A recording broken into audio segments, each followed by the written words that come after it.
Bonjour à tous et bienvenue dans cette nouvelle vidéo, j'espère que votre dimanche se passe très bien et je suis heureux de vous présenter ce travail que je mène depuis un petit moment qui concerne les motifs de découpe comme vous avez pu le voir en introduction. Les motifs de découpe sont livrés dans la bibliothèque TopSolid Style Démonstration qui est en libre téléchargement sur le site TopSolid Store, je mettrai le lien dans la description. Dans cette mise à jour de bibliothèque, vous allez avoir une cinquantaine de motifs qui se trouvent dans Composants, motifs de découpe, et qui sont rangés dans 4 catégories, les motifs abstraits, type animal, fabriqué, nature. Et sous chacun d'entre eux, vous allez retrouver les différents motifs. Vous allez retrouver également dans cette catégorie un PowerPoint que vous pouvez ouvrir en double-cliquant dessus. Et ce PowerPoint, il est pour vous, plus particulièrement pour vos clients, et intègre l'ensemble des motifs. Donc ces motifs sont triés par catégorie, vous avez les différentes catégories ici. Ils sont numérotés, bien entendu, avec la même numérotation que dans TopSolid. Ce PowerPoint est pour vous, vous pouvez le modifier facilement une fois que vous l'aurez sauvegardé où vous voulez. Et pour modifier directement le fond, le masque, vous allez aller dans Affichage, Masque de diapositive, et là vous pouvez changer tout ce qui concerne la charte graphique et la mettre à votre goût avec le logo de votre entreprise. Toujours dans la bibliothèque, vous trouverez dans Recherche une nouvelle recherche qui s'appelle Motifs de découpe et qui permet de rechercher dans cette bibliothèque l'intégralité des motifs de découpe. Pour la suite de cette présentation, je tiens à remercier Arnaud de la société Bmetal pour son projet qui m'a permis de mettre en évidence cette nouveauté.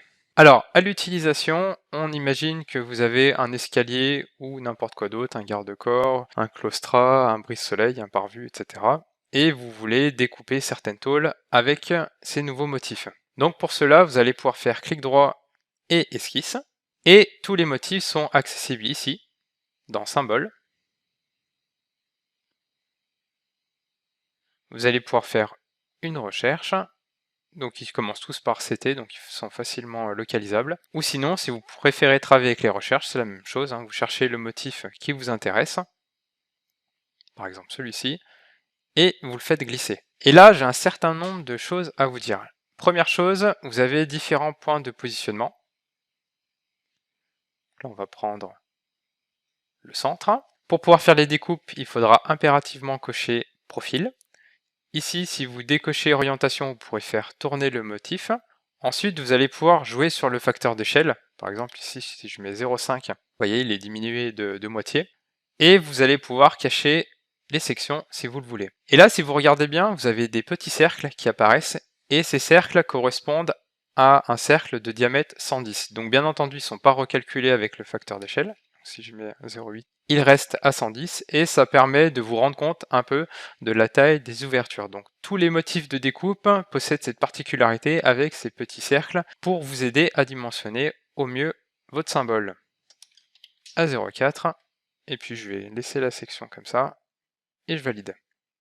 Donc ce symbole pour le moment il n'est pas bloqué, on va le centrer. Contrainte centrage. On va le centrer à l'horizontale, à la verticale, et voilà.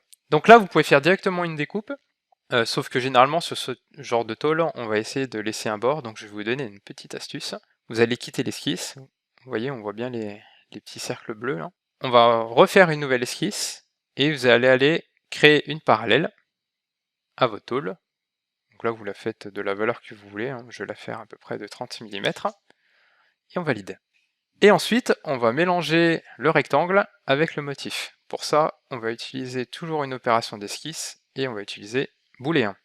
On va se mettre dans le troisième mode, le mode intersection. On va donner le premier profil et le second profil. Donc là, bien entendu, on ne va pas s'amuser à sélectionner tous les profils. Donc avec le picking rotatif de votre souris, donc on maintient le clic gauche et on appuie sur le clic droit, vous allez pouvoir avoir différentes sélections. Donc là, je passe sur le profil et là, sur l'esquisse complète.